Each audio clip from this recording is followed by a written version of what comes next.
Invincible.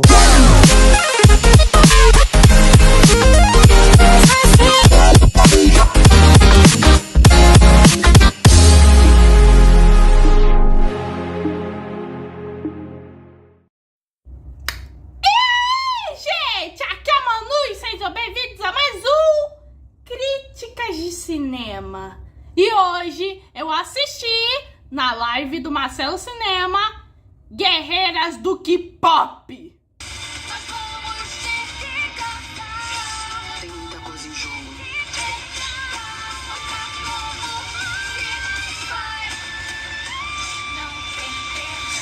A nova animação da Sony Animation, que podia ter sido lançada nos cinemas, mas escolheu meio que estrear na Netflix porque é a alternativa mais segura. Porque com Lilo e Stitch como criando o seu dragão, ambos live action ainda em cartaz, vai ser difícil competir. Mas esse filme mal estreou e já tá fazendo uma baita popularidade. Então, essa vai ser uma crítica com spoilers, porque, né, meio que o filme já lançou o Scream e já tá todo mundo falando. Então, sem enrolação, bora falar desse fenômeno K-pop. Guerreiras do K-pop, ou K-Popper Demon Hunters, que esse título já foi mais bem explicativo, segue a história do grupo feminino de K-pop chamada Hankryts, que é formada pela Rumi, Mira e Zoe. E esse grupo de K-pop leva uma dupla vida como caçadoras de demônios, que ocorre por gerações, e eles têm meio que a missão de selar esses demônios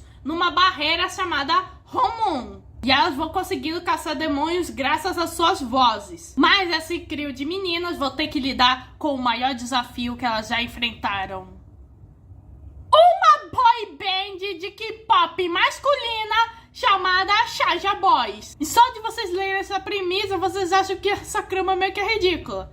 E de fato é ridícula. Mas o que os caras fizeram nesse filme não está de sacanagem, porque tudo foi muito bem conduzido. Tipo, eles filmaram meio que uma trama que parece meio que uma bobeira e transformaram isso em algo épico. A história tem meio que fortemente inspiração meio que aos grupos de K-pop, como BTS, Blackpink, Twice, Stray Kids, entre outros. Mas principalmente em dorama. Principalmente aqueles que envolvem comédia romântica. O estilo visual de animação tá muito belo. Tem um estilo meio anime, meio que isso aqui em 3D, que eles fizeram muito bem, principalmente nas expressões das protagonistas. E isso ajuda nas cenas do humor do filme. Que, aliás, o humor desse filme tá muito caprichado. Mas vamos falar o que tem nessa. Vamos pro elefante da sala. Os personagens. As Hankryts, gente, são muito carismáticas. Temos a Rumi, que é a líder do grupo, e ela tem meio que um grande vício meio que em trabalhar. A Mira, que é a garota punk do grupo, na qual foi a ovelha negra meio que da sua família por sua natureza. E a Zoe, que é a mais nova do grupo, mas que ela mete um rap brabo. E ela é meio que coreana-americana, já que ela cresceu meio que em Burbank. E aí que eu vou entrar meio que numa crítica meio que a esse filme, que eu acho que pra mim foi meio que um defeito, é que eles focam muito mais na Rumi como protagonista. E eu entendo, esse é o arco principal meio que da história. Mas, pô, meio que cada uma meio que merecia brilhar. Pois ela meio que são o trio de protagonista. Mas entendo a intenção, porque é o seguinte: a Rumi tem o caso de Rin Okamura.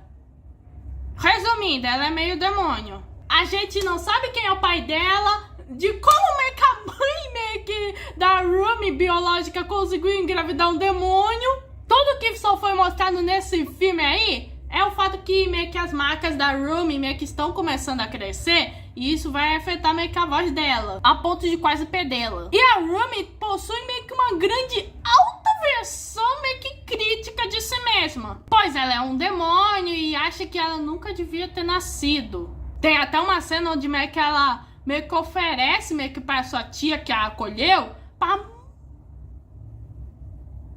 Se não entender esse gesto, ela queria meio que fazer uma de Dazai. A Rumi de longe é uma das personagens mais completas desse filme, e todo o arco dela envolvendo suas inseguranças, sua jornada de autodescoberta, meio que como filha de meio demônio, meio que discutindo esse filme. E também tais inseguranças meio que afastam meio que da Mira e da Zoe, a ponto dela não contar meio que a verdade a ela, meio que sobre meio que ela é meio demônio. Embora que isso tenha mais de grande influência por causa da Selene. E já vamos falar dessa personagem. E aí você está perguntando, tá, se meio que a Mira e a Zoe não recebem tanto foco nesse filme, então quem é que meio que vai receber o mesmo foco em patamar meio que com a Rumi? E eu te respondo, ele se chama Jinu, também conhecido como o melhor Enemy to Lovers que eu já vi. Jinu é o líder meio que dos Saja Boys. E tá aí outra crítica, eu queria que eles estivessem desenvolvendo mais os Saja Boys. Porque, pô, rosto bonito meio que não se sustenta. E o Jinu meio que tem um drama. Há 400 anos atrás ele era um humano normal que vivia com sua mãe e sua irmãzinha meio que nas ruas. Meio que da Coreia Antiga. Daí um dia o Gwiwa, que é o rei dos demônios desse universo, meio que faz um acordo com o Jinu. E nisso ele ganha meio que popularidade. Só que aí o Jinu meio que teve que abandonar meio que a sua mãe e a sua irmã meio que na rua. E ele fica atormentado meio que com isso. E o Jinu meio que só oferece meio que a ideia dos Saja Boys porque ele quer apagar tais memórias. Ou seja, eles meio que ele vê as Huntress mais como um obstáculo pro seu objetivo. Mas isso muda quando ele descobre que a Rumi é meio demônio. Gente, a relação desses dois meio que foi o coração desse filme. Eu olhava no TikTok e eu via vários edits meio que da Rumi com o Jinu. Eu olhava no Ocrei das fanfics e tinha meio que quase mais de 7 páginas contendo várias fanfics da Rumi e do Jinu. E eu fiquei, caraca! O pessoal realmente shippa esses dois. E com razão. Pois meio que eles têm essa dinâmica de enemies to lovers misturado com dorama. Inclusive, uma das melhores piadas do filme, que eu considero, na minha opinião, a melhor, foi quando eles se conhecem. Pois toca meio que uma musiquinha meio que de dorama, que se chama, que é a da Business Proposal, ou na tradução portuguesa, Pretendente Surpresa. E o ator original do Jinu, o Ahyo Yasop, faz o protagonista. E meio que toca essa música e parece que vai rolar um clima romântico, mas ele só nem liga pra mina. O homem serve de tudo. Ele tem astúcia, ele tem charme, ele meio que é moralmente cinza, é bad boy, mas ele pode ser consertado. E meio que quando chega aquela fatídica cena aqui, ele escolhe se sacrificar e dar a sua alma pra Rumi. Gente.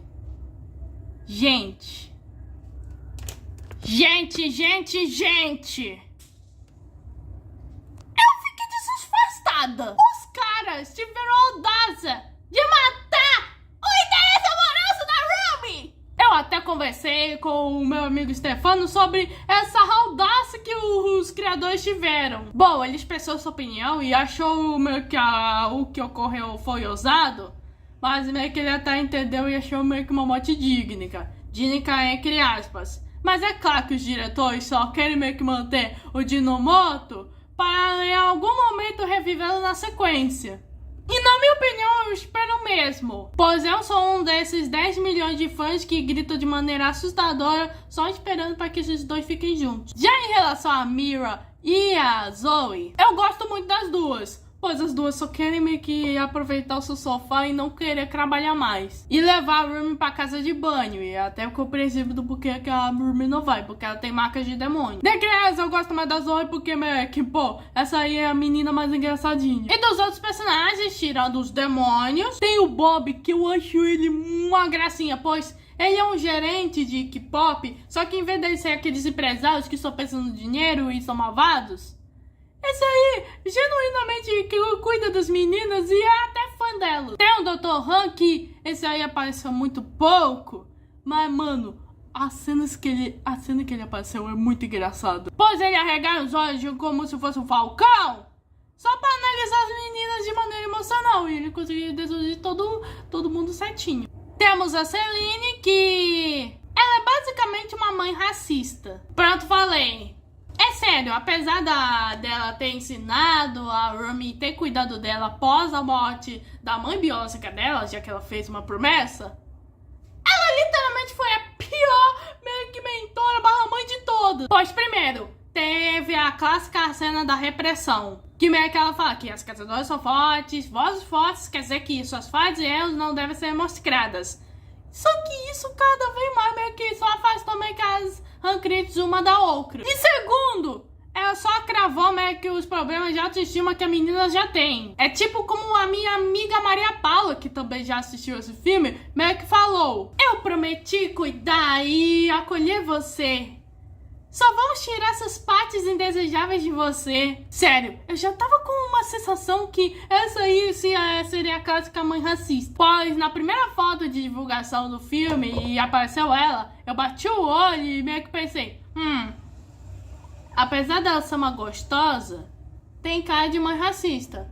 E eu tava certa. Mas claro que um dos meus personagens favoritos desse núcleo secundário são o tigre e a pega. Pois esses bichinhos conseguem ser muito carismáticos. Pois a pega, o pássaro, tem meio que um chapéu, mas era do tigre, então ela rouba. E parece que eles tinham uma energia meio Lula Moluscos. Já o tigre ele adorava, pois ele vive meio que acabando derrubando os potinhos sem querer e ele tenta levantar. E, gente, os dois são muito fofos. E agora vamos falar das músicas. E, gente, todas elas estão magníficas, tanto na BR quanto meio que na versão americana, que é a original. A trilha sonora foi feita por nada mais nada menos que Marcelo Zavos, que é um brasileiro. Das minhas favoritas, já em questão de versão BR, é Meu Pequeno Guaraná, porque, pô, Pequeno Guaraná, intancável. Mas na questão original, é o dueto entre a Rumi e o Dino. Não tem como, eles são lindos. Bem, com esse aumento de popularidade das caçadoras